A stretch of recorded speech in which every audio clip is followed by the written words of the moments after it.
Bonjour les amis de Monde de Safari. Pour cette première vidéo sur la faune africaine, je vous invite à découvrir quelques anecdotes sur la girafe.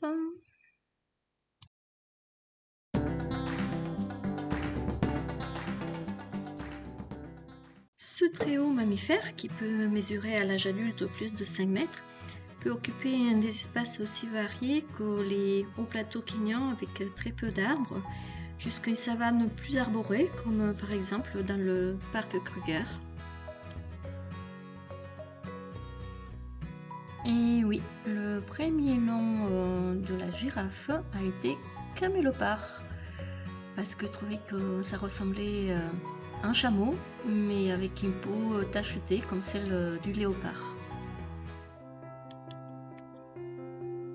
Peut-être vous pratiquez le yoga ou vous est déjà arrivé de vous lever un peu trop rapidement alors que la tête était plus bas que le cœur et vous savez que ça tourne. Alors comment font les girafes que pour boire elles doivent se pencher avec la tête bien plus basse que leur cœur?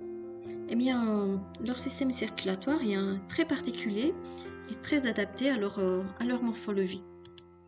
Tout d'abord, ils ont un très gros cœur qui pèse jusqu'à 12 kg et qui bat très rapidement, le double que nos battements, à peu près 170 battements par minute, avec une pression double. Et oui, parce qu'il faut bien pomper le sang jusqu'au cerveau, même en position debout. Et une fois qu'il se penche en avant, en fait pour boire essentiellement, ou pour broter quelque chose qui est un peu plus bas, ou manger des os, on en parlera tout à l'heure, eh bien il faut que le sang n'afflue pas trop vite au niveau du cerveau, et en même temps que quand il redresse la tête, eh bien il n'est pas justement mal au cœur. Donc leurs veines en fait et leurs artères ont des valves anti-retour, ce qui fait que quand ils baissent la tête, les veines, le sang ne revient pas vers le cerveau, et dans l'autre sens, quand ils lèvent la tête, eh bien le sang puisse ne pas revenir vers le cœur. Et puis surtout, autour du cerveau, ils ont tout un système de petits capillaires, une sorte d'éponge, qui fait que quand le sang afflue plus abondamment vers le cerveau, en fait, il ne va pas au cerveau, mais dans cette sorte d'éponge, ce qui empêche de comprimer tout simplement le cerveau.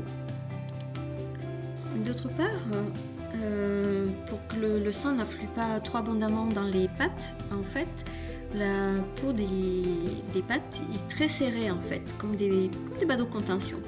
Et ce système est vraiment très intéressant au point que la NASA étudie cela de très près pour concevoir les tenues anti-G des astronautes et surtout des pilotes d'avions de chasse.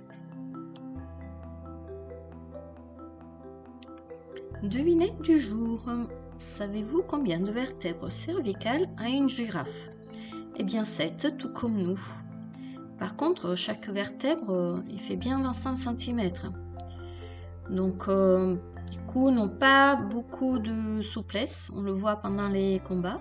Par contre, l'articulation qui se situe entre les cervicales et le crâne, l'atlas axis, est très souple, ce qui leur permet de brouter les arbres vraiment jusqu'à leur sommet. Et on dit que les mâles sont un peu plus souples que les femelles.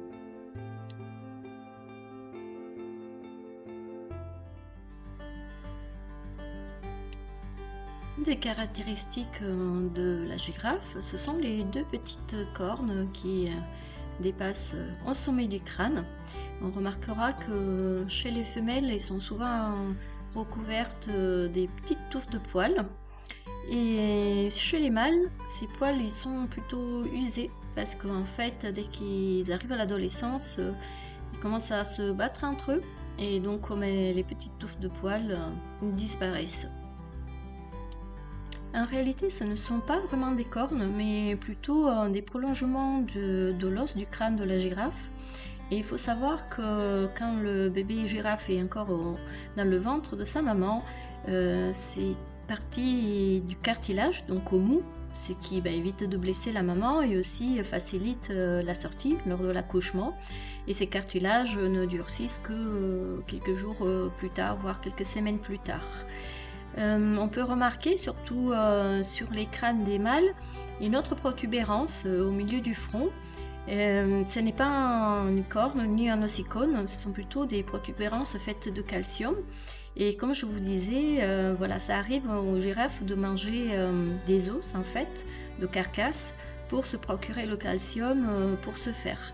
Celle-ci a une bosse particulièrement volumineuse. On ne le remarque pas forcément au premier coup d'œil, mais la girafe a un mode de déplacement qui est vraiment particulier. En fait, elle déplace les pattes du même côté, donc avant gauche, derrière gauche, avant droite, derrière droite. Ce qui lui donne un peu une démarche saccadée. On dit qu'elle va de l'amble, en fait. Et c'est une démarche qui est naturelle seulement chez la girafe, le chameau et l'ours. Quand on parle d'un groupe de girafes, on peut parler de troupeau, comme pour les vaches. Mais il y a un mot beaucoup plus spécifique, c'est de parler d'un tour, comme une tour médiévale.